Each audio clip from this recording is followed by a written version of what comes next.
Well, good evening. I want to give you a briefing on an officer-involved shooting that occurred earlier in the evening.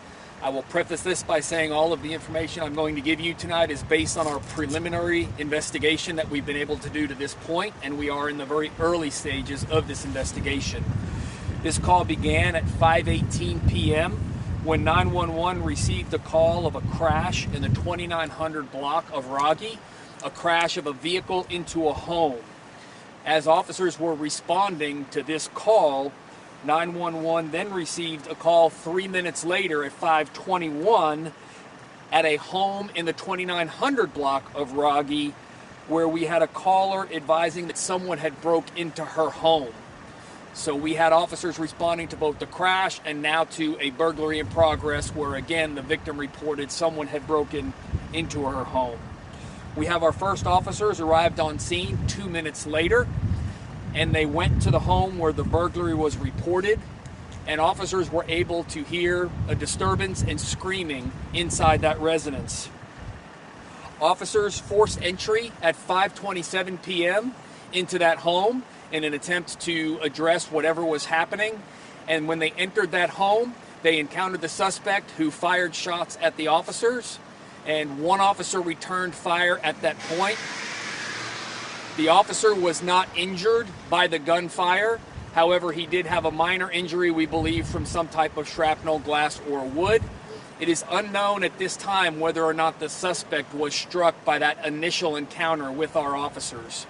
Those officers were able to get out of the house and immediately call for additional officers, as well as calling for the APD SWAT team, since this had now become a hostage situation. In the home was an adult female who had made the initial call to 911 that someone broke into her home, and a juvenile male we believe to be 10 years old in the home with her. So we had two hostages and we had the suspect inside the home. The SWAT team arrived on scene and began assembling all of their protocols, getting their personnel in place. Throughout this time, officers were attempting to make contact with the suspect.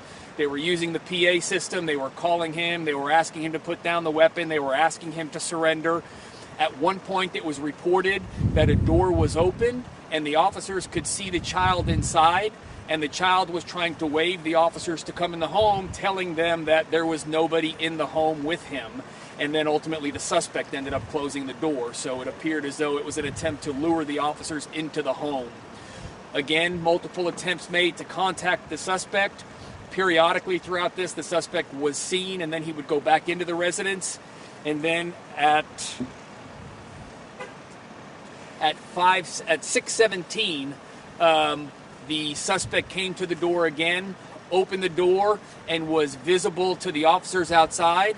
And at this point, he was holding the child in what was described as somewhat of a hostage position in front of him.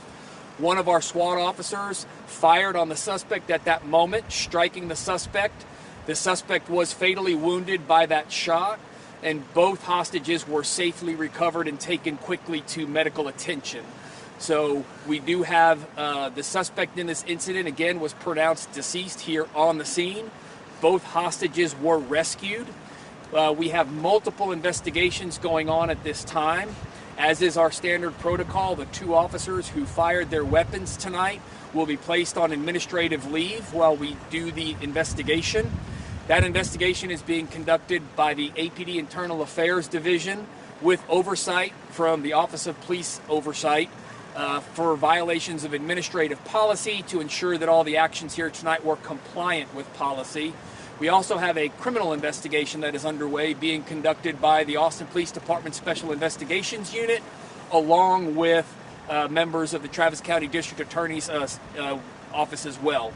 So again, a lot is happening tonight. All the information that I'm providing you is based on preliminary information at this point. I have not yet had a chance to watch any videos to determine what if any part of this interaction was captured on video.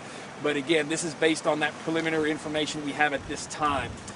The officers involved in this incident, the patrol officer that initially responded has been with the Austin Police Department for 8 years, and the officer that is a member of our SWAT team has been with us for 13 years. We believe that the deceased in this incident is a 21-year-old male. At that point, I'll open it up for questions. However, again, we are in the early stages and there's not a lot more information we can put out at this time. Did APD know the suspect ahead of this? We did not have knowledge of the suspect ahead of this. We may have had engagement with him in the past. It is important to point out that the home that he broke into, we do not have any connection for him to this home. And in fact, the resident told us that she had no idea that he just broke into her home and had a gun. And just to clarify, the house that he crashed into is different than the house he broke into? Correct. Okay. He ran further down Rogge eastbound and then entered a house further down the street. And then one more point of clarification, the initial interaction with the officers that he shot at and they shot back, that happened, but he was still in the house, and that's why SWAT had to be called in. I was a little confused at that point. Correct. So the initial response when the officers forced entry after hearing screams and then they were engaged in gunfire, at that point the officers called for more resources and the SWAT team was called out at that point. So we ensure that we have every resource available to bring this to a peaceful resolution. We bring out the hostage negotiators, we bring out the SWAT team and a lot of equipment, robots, all kinds of things that assist us in handling these types of calls, again, seeking a peaceful resolution. Any idea on how he crashed the car into the house? Were there any intoxicants involved or anything like that? You know? That's all still part of the ongoing investigation. It's too early to have any information on that. So no one was arrested earlier. There were some news that one person has been arrested. That's not the case. The person was hit. There is nobody under arrest at this time. Have y'all ID'd the suspect? We do not have any identification. That will be conducted by the Travis County Medical Examiner's Office. Can you repeat any injuries to hostages? No, at this point, the hostages, all the information we have is that they were unharmed.